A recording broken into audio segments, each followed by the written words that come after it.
tackle the coronavirus pandemic there. More than 2,500 infections have now been confirmed in the country, and more than 70 people are now known to have died. The city of Mumbai has some of the highest numbers of patients in India, with many living in congested slums, sparking fears the virus could rapidly spread further. Yogita Lamai has more details. The virus has reached here, Asia's biggest slum and the most densely populated area on Earth, Dharavi.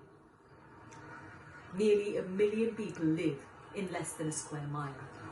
Social distancing is next to impossible.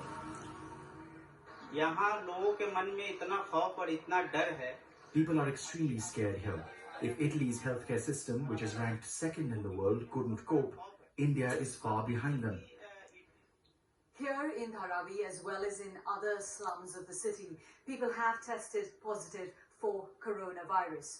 Once that happens, they usually try to seal the area and then go door to door to check who else might be infected. But you can imagine the challenge the government faces trying to trace the spread of the infection in cramped spaces like these.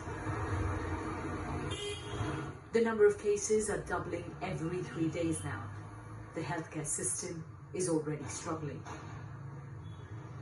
A doctor treating COVID patients at a hospital that caters to at least 3 million people described the condition there. Fearful of speaking out, she didn't want her face to be shown.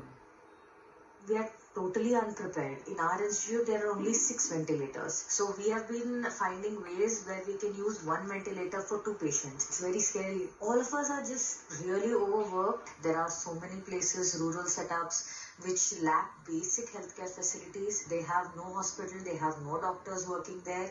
And I think they are going to be hit the worst by this illness. India's spending on healthcare is among the lowest in the world. A doctor here treats 4 times as many patients as one in the UK. And India has less than 11 ventilators per million people to treat COVID patients. If the virus is a threat, so is the stigma of contracting it. In the city of Indore, healthcare workers were attacked for trying to screen a woman.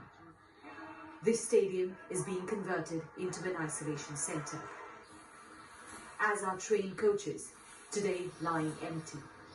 The railways were shut down nearly 2 weeks ago, as was the rest of India.